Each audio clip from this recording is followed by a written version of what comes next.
بہت پرانے زمانے کا ذکر ہے۔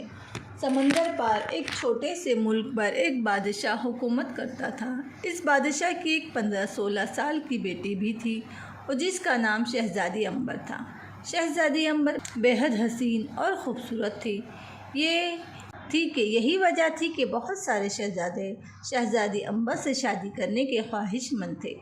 ہر روز کسی نہ کسی ملک کے شہزادے کا رشتہ آیا کرتا تھا۔ چونکہ شہزادی امبر بادشاہ کی اکلوتی اولاد تھی، اس لیے بادشاہ اس سے بے حد محبت کرتا تھا۔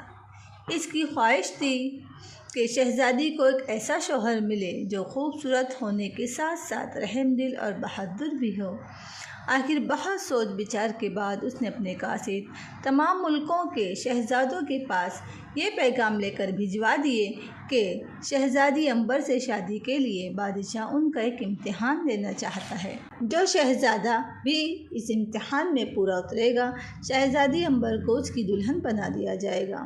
اس پیغام کو پاتے ہی بہت سارے شہزادے شہزادی امبر کے ملک جانے کی تیاری کرنے لگے۔ ان میں سے ہر ایک شہزادے کو امید تھی کہ بادشاہ کے امتحان میں ضرور کامیاب ہو جائے گا۔ تمام شہزادے اپنے اپنے ملکوں سے نکل کر بندرگاہ پر جمع ہو گئے۔ وہاں پر بادشاہ کا ایک خوبصورت جہاز کھڑا تھا۔ یہ جہاز اسی مقصد کے لیے تھا کہ جو شہزادے شہزادی امبر سے شادی کے خواہش مند ہو، اس میں بیٹھ کر بادشاہ کے پاس پہنچ جائے۔ جب شہزادے جہاز میں سوار ہو گئے تو جہاز کے بادبان کھول دیے گئے اور جہاز تیزی سے اپنی منزل کی طرف بڑھنے لگا۔ شہزادے جہاز پر ادھر ادھر گھومتے ہوئے باتیں کرنے لگے۔ وہ سب کے سب بے حد خوبصورت اور ذہین نظر آتے تھے اور باتوں کے دوران زور زور سے کہے بھی لگا رہے تھے۔ ان کے چہروں سے پتہ چلتا تھا کہ وہ بے حد مسرور ہے۔ انہی شہزادوں میں ملک خراسان کا شہزادہ بابر بھی تھا۔ وہ ان شہزادوں سے الگ تھلگ عرصے پر بیٹھا ہوا سمندر کی اونچی اونچی لہروں کو دیکھتے ہوئے کچھ سوچ رہا تھا۔ دوسرے شہزادے اس کی طرف دیکھتے ہوئے زیر لب مسکرا رہے تھے۔ ان کی آنکھوں میں شہزادے بابر کے لیے حقارت تھی۔ وہ اسے مغرور بدمزاج سمجھ رہے تھے، لیکن کیونکہ وہ ان کے ساتھ گھل مل کر بیٹھنے کی بجائے احمقوں کی طرح منہ لٹکا کر ایک طرف بیٹھ گیا تھا۔ اس پر ایک شہزادے نے دوسرے شہزادے سے دھیمے لہجے میں کہا، اگر شہزادی امبر کی اس احمق شہزادے سے شادی ہو گئی تو میں اپنا نام بدل دوں گا۔ دیکھو تو کیسے بت کی طرح بیٹھا ہے۔ حالانکہ یہ بات آہستگی سے کہی گئی تھی، مگر شہزادہ بابر نے اسے سن لیا اور دھیرے سے مسکرا دیا۔ لگاتار 3 دن کے طویل سفر کے بعد جہاز امبر شہزادی کے ملک پہنچ گیا۔ تمام شہزادے جہاز سے اترے اور ایک دوسرے کے ساتھ ہنسی مذاق کرتے ہوئے شاہی محل کی طرف چل دیے۔ شہزادہ بابر ان کے پیچھے سر جھکائے چلا آ رہا تھا۔ ابھی وہ لوگ تھوڑی ہی دور گئے تھے کہ انہیں ایک امرود کا باغ نظر آیا۔ وہاں پر ایک بہت ہی بوڑھا شخص بیٹھا ہوا تھا۔ اس نے آواز دے کر شہزادوں کو اپنی طرف متوجہ کیا۔ شہزادے اس کے پاس گئے۔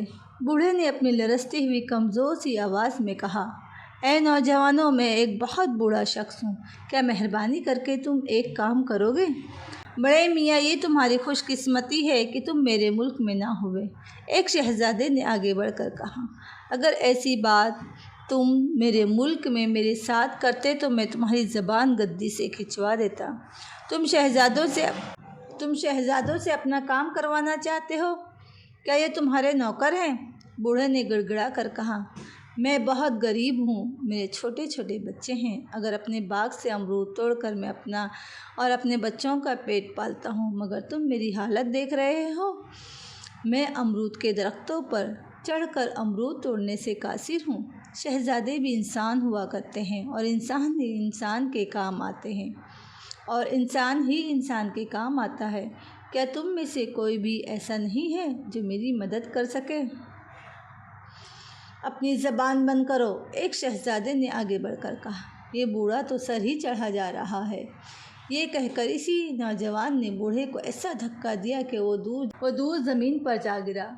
تمام شہزادوں نے ایک پل کے شگاف قہقہا لگایا، مگر اسی وقت شہزادہ بابر تیزی سے آگے بڑھا اور بوڑھے کو سہارا دے کر اٹھایا۔ تمام شہزادوں کو جیسے سانپ سونگھ گیا۔ پھر ان میں سے ایک اس بوڑھے کو سہارا دینے والے نوجوان، مجھے شہزادہ تو نہیں، بوڑھے کی اولاد معلوم دیتا ہے۔ شہزادہ بابر نے کہا، تم لوگوں کو ایک بوڑھے آدمی کو ستاتے ہوئے شرم آنا چاہیے۔ کیا تم لوگوں کے دلوں میں اپنے سے بڑوں کے لیے کوئی عزت نہیں؟ ایک لمبے ترنگے شہزادے نے اس کے پاس آ کر کہا، اپنی یہ نصیحتیں اپنے پاس رکھو۔ اس بوڑھے کو کیا حق پہنچتا ہے کہ ہم سے امرود توڑوانے کا بیہودہ مطالبہ کرے؟ اس میں اس بیچارے بوڑھے کا بھی کوئی قصور نہیں۔ وہ تمہاری شکلیں دیکھ کر یہ سمجھا تھا کہ تم لوگ شریف نظر آتے ہو، اس کی بات مان لو گے۔ اس کو کیا پتہ تھا کہ تم اتنے مغرور اور بدتمیز ہوں گے؟ شہزادہ بابر نے جواب دیا اور بوڑھے کے کپڑوں سے گرد جھاڑنے لگا جو زمین پر گرنے کی وجہ سے اس کے کپڑوں پر لگ گئی تھی۔ اس کی باتیں سن کر تمام شہزادوں کے چہرے غم و غصے سے شدت سے سرخ ہو گئے۔ اسی لمبے ترنگے شہزادے نے اپنے ساتھیوں سے کہا، اس بے وقوف شہزادے نے ایک غریب بوڑھے کی حمایت میں ہماری سخت بے عزتی کی اور توہین کی ہے، اب ہم اسے زندہ نہیں چھوڑیں گے۔ اس کی بات سن کر تمام شہزادوں نے اس کی تائید کی۔ ایک شہزادہ جو کہ اپنے آپ کو تلوار کا دھنی سمجھتا تھا، اپنی میان سے تلوار نکال کر بولا، میں اس احمق سے تم سب کی بے عزتی کا بدلہ لوں گا۔ شہزادہ بابر نے بوڑھے کو ایک طرف ہٹا دیا اور اپنی تلوار نکال کر اس نوجوان شہزادے کے مقابلے میں ڈٹ گیا، مگر وہ نوجوان شہزادہ بابر کے سامنے زیادہ دیر تک نہیں جم سکا۔ شہزادہ بابر نے پیترے بدل کر تلوار کے ایسے ہاتھ دکھائے، مد مقابل جلد ہی بے بس ہو گیا۔ شہزادہ بابر نے تلوار کا ایک ایسا ہاتھ مارا کہ اس شہزادے کی تلوار اس کے ہاتھ سے نکل کر فضا میں بلند ہوئی اور اس کی نوک امرود کے درخت میں لٹکے ہوئے ایک بڑے سے امرود میں پیوست ہو گئی اور پھر تلوار اس امرود میں لٹکی ادھر ادھر جھولنے لگی۔ تمام شہزادے حیرت سے ماجرا دیکھ رہے تھے۔ شہزادہ بابر نے آگے بڑھ کر تلواروں کی نوک سے شہزادے کے سینے پر رکھ دی۔ تلوار کی نوک اس شہزادے کے سینے پر رکھ دی۔ اگر وہ چاہتا تو اس کو ہلاک بھی کر سکتا تھا۔ ہارنے والا شہزادہ شرمندہ ہو کر ایک طرف کو سر جھکا کر کھڑا ہو گیا۔ اپنے ساتھی شہزادے کو شکست نے دوسرے شہزادوں کو مزید ناراض کر دیا۔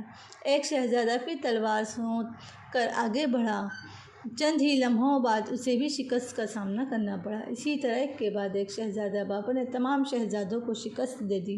وہ تمام کے تمام باغ کے گھاس پر بیٹھ کر ہانپنے لگے۔ شہزادہ بابر پھرتیلا ثابت ہوا۔ اس نے تمام شہزادوں کو جلد ہی تھکا مارا تھا۔ جب شہزادے اس سے سخت نفرت محسوس کرنے لگے تھے، مگر وہ اس کا کچھ بھی نہیں بگاڑ سکتے تھے۔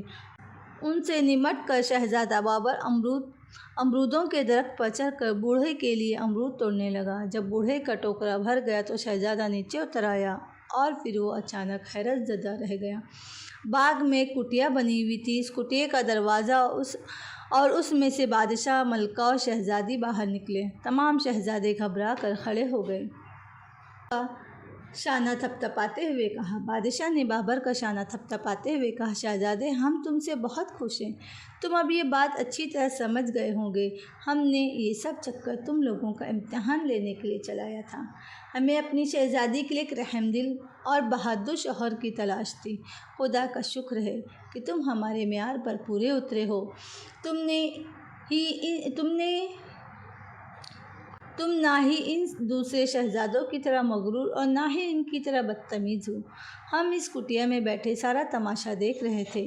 تم نے بس دلیری اور جرأت مندی سے ان تمام نکمے شہزادوں کا مقابلہ کیا تھا۔ اس نے ہمت کی۔ اس نے ہمیں تو بہت متاثر کیا۔ تمام شہزادوں نے شرمندہ ہو کر گردنیں جھکا لیں۔